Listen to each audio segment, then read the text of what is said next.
welcome back to the channel. I am yours truly, and today I want to do something a little bit different to change up the usual content and discuss top 10 head coaches that's on the hot seat right now in 20 or going to be on the hot seat coming into 2023. Um, yeah, these coaches are going to be based off of 10 being not really being fired to one like they might be getting their pink slips any day now as far as being fired. So I tried to balance out based off the Power 5 programs or Power 5 conferences, but not all Power 5 conferences are created equally as far as job security. So, and anyways, let's get into it. Now, there is going to be one quick honorable mention. That's Texas A&M and Jimbo Fisher. The reason I say that is Jimbo Fisher has a lot of talent to work with with Texas A&M, but yet it only hits a plateau of 8-4, and before people get on here, so he went 11-1 in 2020. Yeah, it's a COVID year. That was it. Half the programs didn't care about football that year. The only issue with Texas A&M and Jimbo Fisher is that Jimbo Fisher has Texas A&M gave him a big contract to keep him at Texas A&M, not for him to not go after the LSU job. So for Texas A&M to buy out Jimbo Fisher and to fire him, it would be about $80 million at the end of this season. So I don't think Texas A&M is going to be able to afford to fire Jimbo if Jimbo fails again this year. So I mean, that's just Texas A&M's fault for giving them that big contract to keep him over there. So number 10 on the list is going to be Eli Drinkwitz. Now, Eli Drinkwitz was hired in 2020, right before the COVID pandemic hit. So he went 5-5 in his first season during the COVID season, which was a pretty good season for a first-year head coach that had no spring training, no summer camp, and they didn't even know if they were going to play football during 2020, much less getting ready under a new system. So in 2021, Missouri went 6-6 or 6-7. They went 3-5 in the SEC, and then they had a bowl loss. And that year, in 2022, they went 6-6 again, and this time, and they went 3-5 just like last year, and they had a bowl loss again in 2022. So they've been a middle of the road 6-6 team. Now, what's probably going to keep Eli Drinkwitz in Missouri this year is they just signed him a 5-year extension on his contract just this year. So it sounds like Missouri's pretty happy with Eli Drinkwitz. Now, the extensions don't mean anything in college football. You can sign an extension and they fire you 2 days later, but all indications is that they want to keep Drinkwitz in Missouri. So number 9 on this list is California head coach Justin Wilcox. Now, he was hired in 2017 to take over after Sonny Dykes got fired. And in 2017, he went 5-7 his first season and 2-7 in the Pac-12. 2018, he got Cal to a bowl game at 7-5, 4-5 in the Pac-12, and then lost the bowl game to TCU. In 2019, he went the same record, and this time he won the bowl game against Illinois. 2020 was the COVID year, and he went 1-3. In 2021, he went 5-7. Didn't make a bowl game. And in 2022, he went even worse and got 4-8, in which he went 2-7 in the Pac-12. And then the only reason he's probably not higher on this list is because he was given an extension just last year to stay at California or to stay at Cal and the Pac-12 in general. This one was a hard one to fine in the Pac-12 because the Pac-12 is filled with mostly first and second year head coaches, the and then the coaches that have been there longer than that really there's no reason for them to be fired. So this is kind of like a slim pickings out of the Pac-12. Number 8 on this list is Dana Holgorsen. He was hired in 2019 after he got fired or he left West Virginia, wherever the case was, and he went to Houston. Now, in 2019, they did terrible. They went 4-8 overall and 2-6 in the American Conference. Let me emphasize, it's the American Conference. In 2020, he went 3-5 and 3-3 in the American. He lost a bowl game. And then in 2021, that was his best season. He went 11-1 in the regular season. Then he lost the American Championship game to Cincinnati, but he did win the bowl game over Auburn. And then in 2022, which was probably there was a ton of hype, and probably Houston's best chance to get to a New Year's Six bowl or playoff. He fumbled the bag on that one. He went 8-4 and then 5-3 in the conference. However, he ended off the season winning the bowl game. So the reason he's down here at number 8 is he was given a contract extension in 2022, and also another fact is that Houston's entering its first year in the Big 12. So they need somebody that has the Power 5 experience like Dana Holgorsen does to allow Houston to transition from the American Conference to the Big 12 Conference, if that makes sense. Now, I'm not here defending Dana Holgorsen. He's been a bit of a disappointment with the talent that he's had at Houston. So that's all for Dana. Coming up at number 7 is Billy Napier. Now, with Billy Napier, why you say him? He's only in year 2. Well, Billy Napier last year went 6-6 at Florida, 3-5 in SEC play. The issue with Napier is the recruiting at Florida and the direction the football program is going compared to their rivals. Much of their rivals are ascending in the football world, such as Florida State, Georgia, Tennessee. Maybe not so much Miami, but Miami's got some potential under Cristobal. Now, with Florida, it seems like they're stuck in neutral. Now, for Billy Napier, if they were to fire him this year, the University of Florida would have to pay out $37.5 million. So, that's that for Billy Napier. Number 6 on this list is Tom Allen. Now, Tom Allen, he took over in 2016 when Kevin Wilson all of a sudden just resigned. So his first game he coached was the bowl game. But let's get into his first season as a head coach in 2017. His first 2 years at Indiana were the same record. 2017 and 2018 he went 5-7 overall and 2-7 in the Big Ten. Okay. In 2019, he went 8-4, which was a pretty impressive feat for Indiana in their standards. They went 8-4 and 5-4 in the Big Ten. However, they lost a bowl game to, I believe, Tennessee. In 2020, that was the year that Indiana broke onto the national scene, and it was basically everybody's pick to win everybody was hoping Indiana would make the Big Ten championship game. They went 6-2 during the COVID year, 6-2, and then 6-1 in the Big Ten, losing to Ohio State.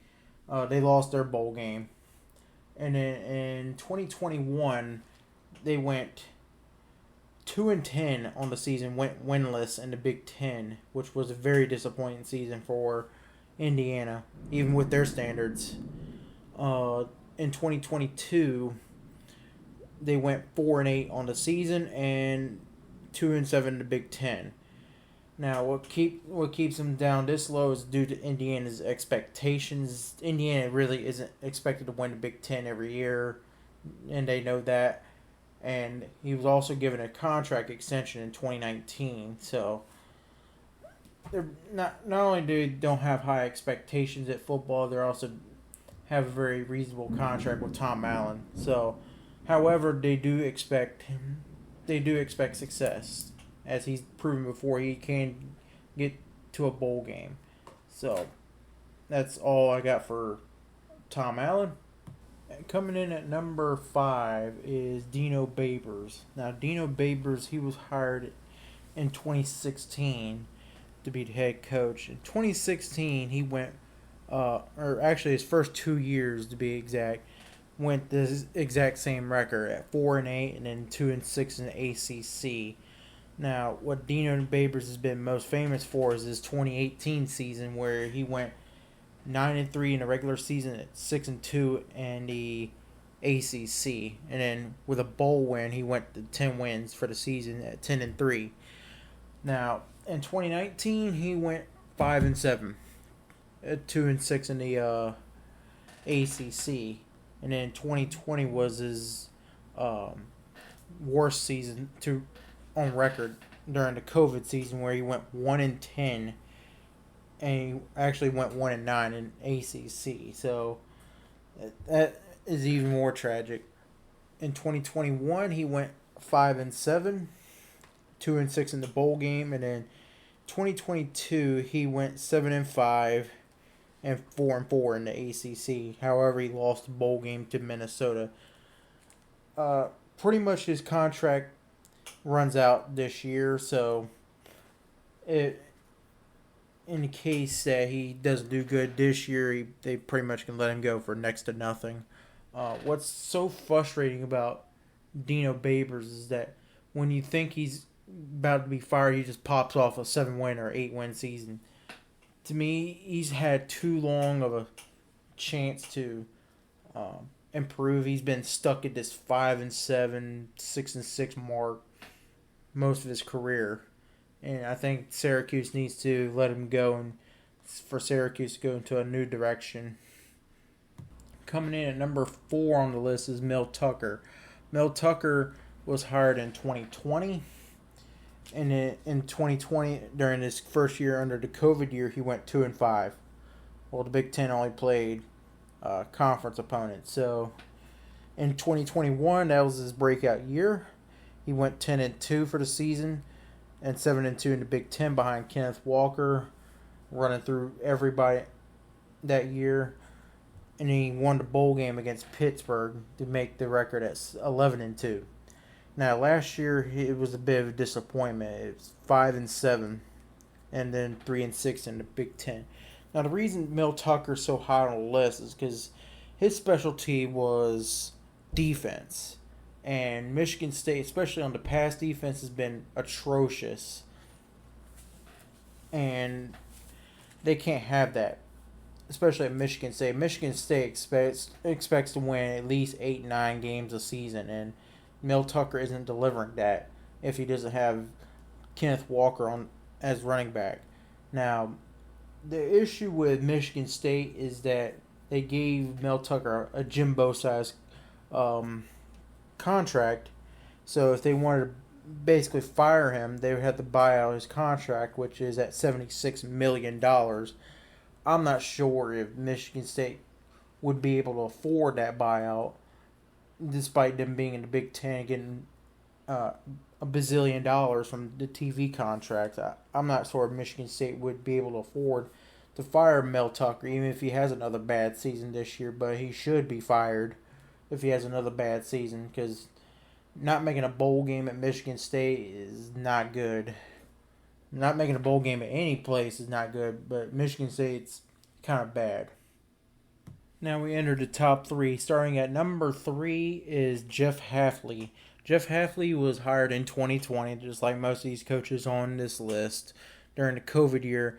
In 2020, he went 6-5, which He went 5-5 in the ACC as they played one non-conference game during 2020 in the COVID year. They didn't go to a bowl, and in 2021 he went 6-6, which he went 2-6 in the ACC. However, their bowl game also got canceled due to COVID too. It was one of the weird games that got canceled due to COVID. And then in 2022 he failed miserably at 3-9, which he also had a 2-6 record in the ACC. Now with Jeff Hafley, I know Boston College's expectations are a bit lower than some of the schools in the ACC, but Boston College is expecting Jeff Hafley to get at least 7-8 wins, because that was the problem with Steve Adazio. Steve Adazio would get you at least 6 wins every year, but that was about it. And I think that's the problem with Jeff Hafley. He's hit that 6-win plateau and can't get past it. Now, this has been the hardest part about finding numbers. Boston College hasn't released his financial details, but it's widely speculative that he got a 5-year extension. That's publicly known, but we don't know what the contract details are, so it's purely speculative what his buyout would be, but it's rumored to be about $9 million if they fired him at the end of this year.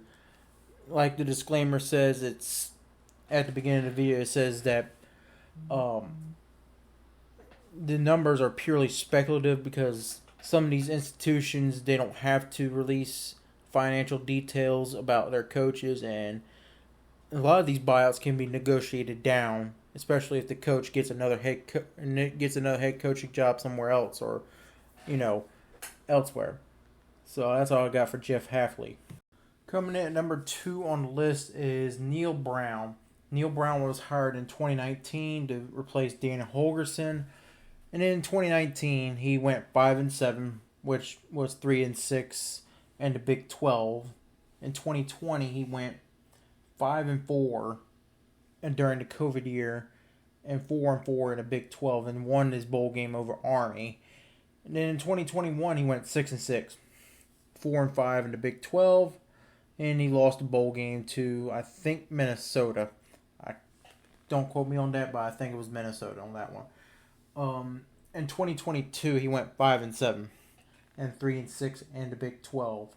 Now what keeps Neil Brown at West Virginia is the contract extension they gave him, and West Virginia, being the poor man they are, they couldn't afford to pay his buyout last year, because they wanted to fire him last year, but they didn't have enough money to fire him. They gave him a 2-year extension on top of his contract after 2020, which would have put his contract now expiring at 2026, I think, or 2025, somewhere in there. He had West Virginia fired him last year. He had been owed a $20 million buyout. If they fire him this year, however, it goes down from $20 million to $12 million. So that's good news for West Virginia if they do decide to fire Neil Brown. If Neil Brown doesn't improve in 2023, then it makes his buyout a little bit more affordable. And finally, number 1 on the list is Pat Fitzgerald. Now, he was hired in 2006. I'm not going to go through each year under him for time-saving purposes, so we're just going to focus on the last 2 seasons that he's coached. In 2021, he went 3-9, 1-8 in the Big Ten, and then in 2022 was his biggest embarrassment. He went 1-11 and 1-8 in the Big Ten, only beating Nebraska that year in Ireland. So, it was a big embarrassment for Northwestern and for Pat Fitzgerald. Now, with Northwestern, the standards over there are a bit lower than, say, Wisconsin, Ohio State, but there's no excuse at all why Northwestern should be going 3 wins, 1 win. And unfortunately for Northwestern, if they do decide to fire Pat Fitzgerald either now or at the end of the season, they will have to pay him $45 million, and the temptation to fire him is getting even higher as news has done come out that there was hazing out accusations in the football program underneath of Pat Fitzgerald, and he's been currently suspended without pay for 2 months. So Northwestern might not wait until the end of the season to fire Pat Fitzgerald. They might fire him right now. They might have to pay a little bit more on his buyout, but the stain, if the accusations are true, the stain on the program would be there for a little while. Let's just say that.